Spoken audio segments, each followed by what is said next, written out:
It's 2011, and I'm sitting at my desk in our basement office just outside Boston when a photo appears in my inbox. It's a stunning greyhound wearing a wire mask. This dog is being held at the worst racetrack in the world, the Canadrome in China, where no dog ever gets out alive.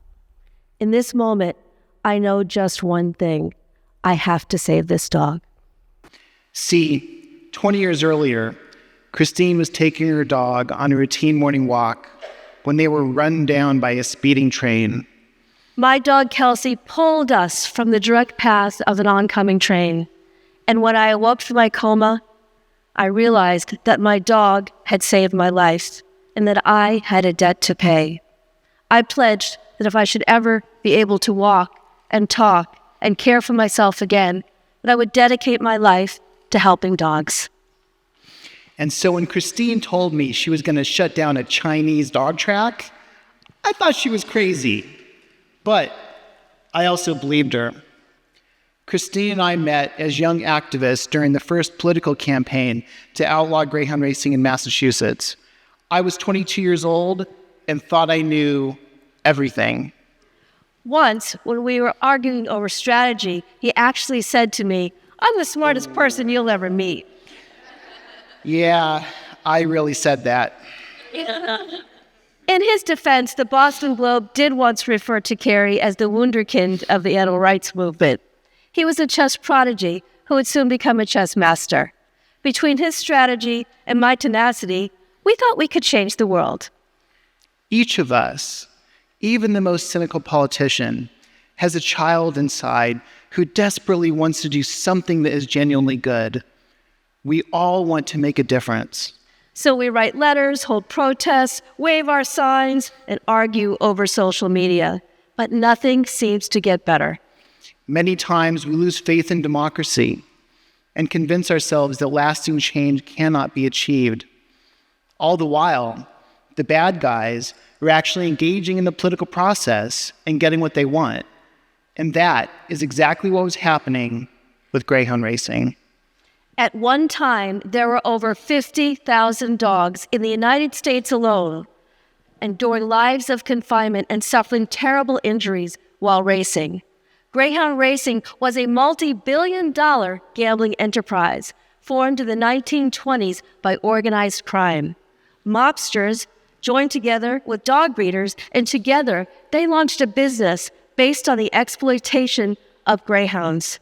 At its peak, in the early 1990s, there were 70 operational tracks and $3.5 billion bet each year on dogs. In fact, dog racing was the sixth most popular spectator sport in America. And so we decided, yeah, we can take that down. Now, to be fair, we weren't the first to try to do something about dog racing. But the majority of activists took the standard approach, myself included. We held protests, we issued press releases, we even did stunts. Once, when some local shock jocks were hosting a worst scar contest at the dog track, I decided to enter. After all, because of my accident, I did have a lot of scars. So I put me on air and asked, "What are you doing here?" I blurted out, "Greyhounds are dying and this place needs to be shut down." Of course, they picked me right up and threw me right out the door. Early on, we thought that just by exposing the industry that we would end it. It's just like young activists today who think that if a social media post gets enough likes and shares, the problem will take care of itself.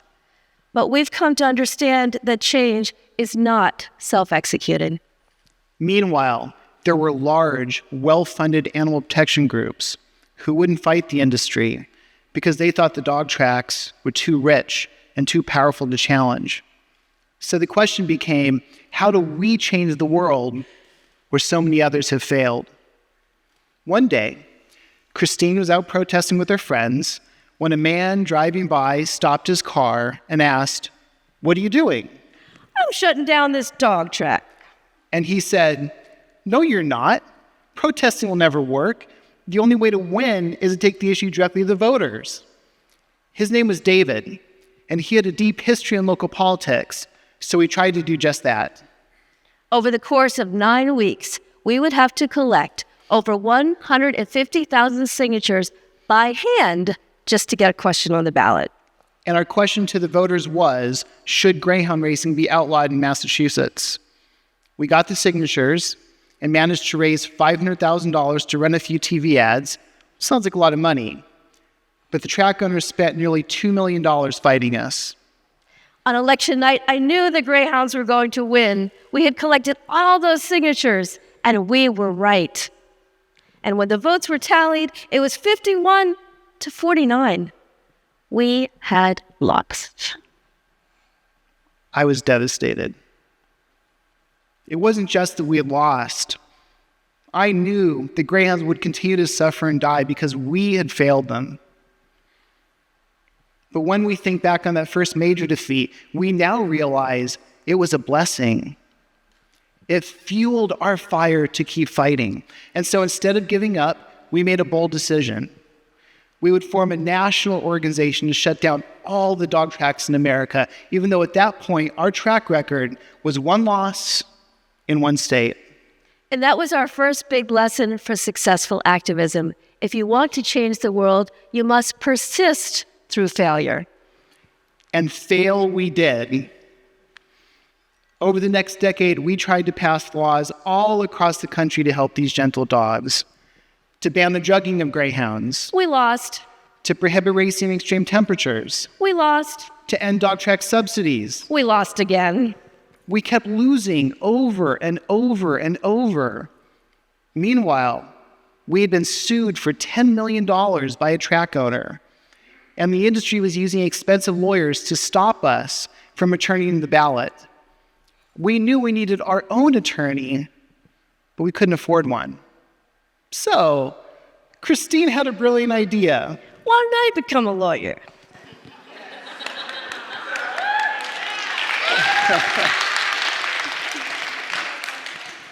So for the next 4 years, she worked full-time, fighting for greyhounds during the day, and attended law school classes at night.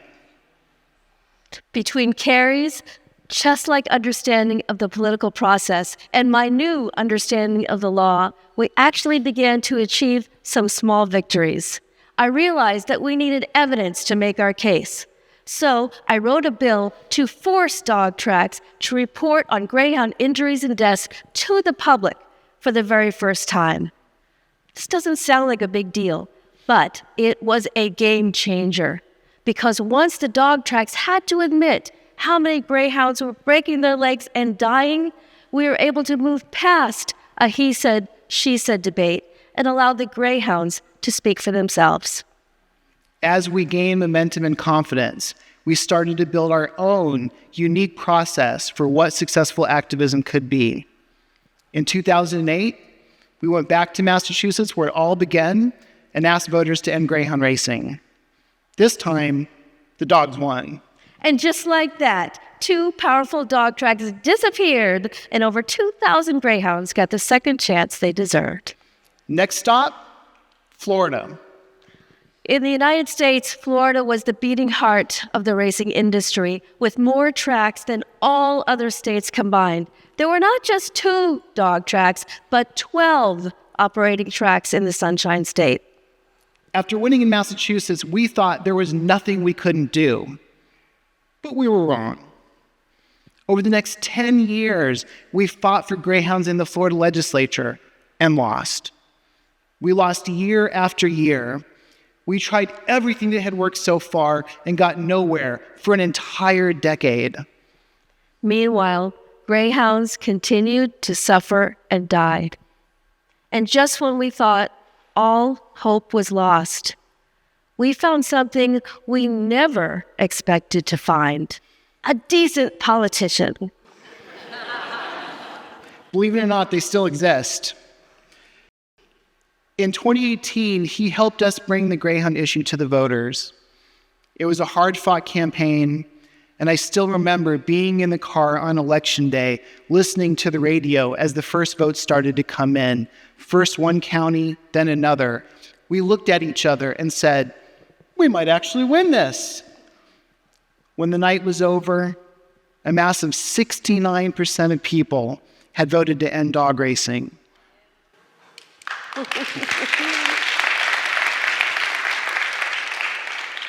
This was the beginning of the end of greyhound racing in the United States. That period of our lives taught us a second important lesson for successful activism. It's not just about changing minds, it's about changing the law. So, it's 2011, and Christine's sitting at her desk in our basement office in Boston when a photo shows up in her inbox.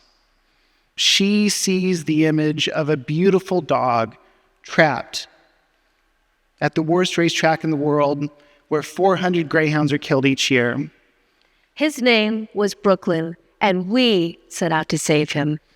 What had started in Massachusetts all those years ago was now spreading across the world. People had begun speaking up for greyhounds and demanding the end of dog racing, and Brooklyn became the face of this global movement. We did everything we could think of to try and help him. We traveled to Macau. We spoke to the press. We even presented a petition to the mayor with the signatures of over 300,000 people, but we got nowhere. But we just wouldn't give up. The turning point came when we reached out to the leader of a local animal shelter, who was politically savvy and very well connected. When we told him about all the greyhounds dying at the Canadrome, he said to us, "I will help you." Even with the help of this new ally, it still took 7 long years and a lot of campaigning. But eventually, the Macau government agreed to shut down the track. We airlifted 532 surviving dogs to rescue groups across the world. And on Valentine's Day 2019, we met Brooklyn for the very first time. Christine threw her arms around him. I still couldn't believe he was alive. After spending so many years in a barren, concrete cell, he was very thin and had lost most of his teeth. His health issues were not over. Within weeks of joining our family, he was diagnosed with cancer. But Brooklyn was a fighter. He beat the odds and lived on for 3 glorious years, the best years of our lives. Over the course of the last 25 years, we have learned many lessons for successful activism. First, that you must be willing to persist through failure and even let it fuel you. Second, that you can't just change minds, you also must change the law. And finally, the lesson that was most essential of all: successful activism is a marathon, not a sprint.